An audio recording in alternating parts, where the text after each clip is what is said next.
Hello, Aries rising. It's Mandy Rave, Ecstatic Astrology, here to give you a little preview of January for yourself. So here's my new little graphic, which I love so much.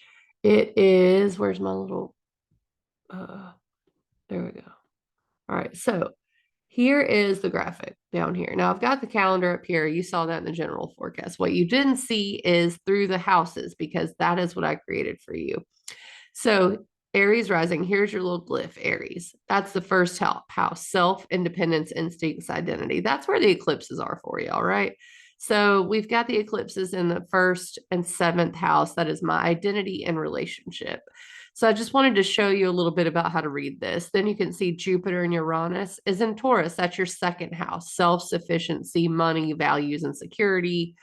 You've got Venus and Sagittarius in your ninth house of higher learning and beliefs, new horizons, travel, truth. It will actually be moving into Capricorn later in the month, into your 10th house of career, which is where the new moon is, Mars is, Mercury is about to move into your 10th house into Capricorn. The only other things going on, Saturn in Pisces, that's your 12th house, which is retreat, spirituality, transcendence, self-reflection. And the full moon, finally on January 25th, will be in your fifth house of creativity, courage, purpose, romance, and children. So let's go through it a little bit, starting with the new moon in Capricorn. So what we got here is a new moon in your 10th house of career. It's not just a new moon, Mars is there. Mercury will be there soon. So we're planting a seed here. Now, the thing about the new moon is planting a seed of how you want to succeed. That's very important in the 10th house. The legacy you want to leave behind. When you talk about that, it's nice enough. But when we look at it through the lens of the square to the nodes, meaning a skipped step to the north node in your first house of self, finding out who you really are, being independent, you see that your career is an important step along the way to that first house of self, independence, instincts, and identity. That will happen in April. So that's on the blog post, by the way, that I have on my website, which has a little more specific information about the new moon in Capricorn. The other thing is that it's trine supported by your second house of money, values, self-sufficiency, and security. So there is Mars trine Jupiter and the new moon trine Uranus here. So you're talking about a very material phase for you where you are really setting goals, especially for money, success, career, public recognition, your security, and things of that nature. That's the new moon for you. The only other thing happening during this new moon is that Venus is in Sagittarius, which is your ninth house of philosophy and belief. So your philosophy and beliefs are actually informing this specific situation as well. So maybe it's a time when you open your mind, when you've really figured something out, especially regarding your own truth. So let's move on. We'll talk about the 12th, which is Mars trine Jupiter. Same areas, career and money. That keeps going basically. The 12th is the next step along the way where you have Mars, which is action, taking action on career, authority, career, oh gosh, public image. I'm just going to say career over and over, but that is the 10th house. Achievement, success, all of those things. That's where you're taking action and you're supported by either an expansion or maybe an expansion of focus on your second house of self-sufficiency, money, values, and security. Okay. So then on the 13th, Mercury enters your 10th house of career. So we're talking about all the 11th, 12th, and 13th being very career, success, public image, authority, mastery, success focused for you. The 15th, what we have is something a little different, and that is because it is sextile. The sun in your 10th house of career is opportunistically sextile to Saturn in your 12th house. I'm sorry, Neptune in your 12th house. Either way, Saturn and Neptune are there. I didn't put Neptune on the graphic.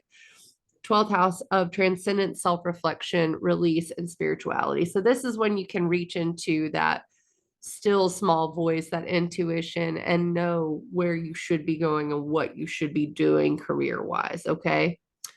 Then we shift just a little bit because it's Mercury on Friday, the 19th, that is in Capricorn in your 10th house of career, supported by Jupiter in your second house. There's Jupiter there, second house of money, self-sufficiency, values. Self-worth is another second house topic. Okay. So the 19th still carries this on. We're still doing the career public image thing to the money, self-worth, self-sufficiency, comfort thing. Then we get into the 20th, and that's when things start to shift because the sun moves into Aquarius. Okay.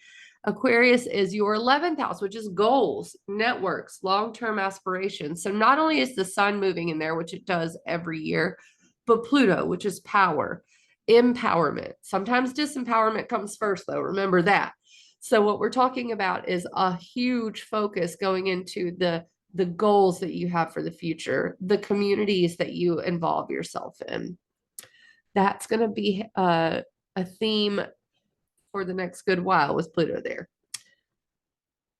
Okay, so Venus moves into Capricorn on the 23rd. Again, you've got another benefic, which is great, entering your 10th house of career, ambition, authority, public image, achievement, success. Okay, so this is when Venus makes its move into this area. So I really like that. I think the 23rd is going to kick off some really nice stuff. The 25th is the full moon in Aquarius, Leo, I'm sorry, the sun's in Aquarius. That's going to be the full moon in your fifth house of creativity, courage, joy, children, purpose. It's a really nice feeling full moon. It's square, meaning tension to your second house of self-worth, values, and money. Don't think it's a bad square. Squares are tense, but with Jupiter involved, it's more like a lot. So I'm trying really hard not to sneeze in your face. I might manage to mute it. So the square to Jupiter is going to be probably expansive in a way where you feel like you want to be having fun, but you also are focused on your material wealth. And I think both of those things interplay off of each other to push you into something new. Or maybe culminate, maybe it's when you get the raise, right? All right, so the 26th Uranus, which is change and innovation, is direct. It's moving forward in your second house of money, values, security, self-worth. That's the 26th. Things may start to move forward in that area, or you may have unexpected events occurring. I wouldn't say they're bad, not right now anyway. The 27th, you've got Venus and Capricorn also working with Saturn and Pisces. So we've got the 10th house, Venus, a benefic, moving into the career area, or it's been there, but it's going to opportunistically connect to Saturn in your 12th house of mysticism, transcendence, inspiration, intuition. So that's the 27th. I really like that. The 28th, it gets even better. And that's because your sixth house of work, the moon will be there. And Jupiter is in your second house of money. All of these areas are working together around the 28th. Okay. Even on the 29th, you've got Mercury and Mars coming together in your 10th house of career. And it's going to trine Uranus, change, and freedom in your second house of money. So, do you see the theme for this month? It's really, really kind of easy to dial in. It's career, it's money, a little bit of spirituality and work. And that's what's going on for you. All right, Aries rising. I'm going to go take a Zyrtec, and I will catch you on the flip side for February. I hope you guys have a wonderful rest of your January, and I'll see you soon.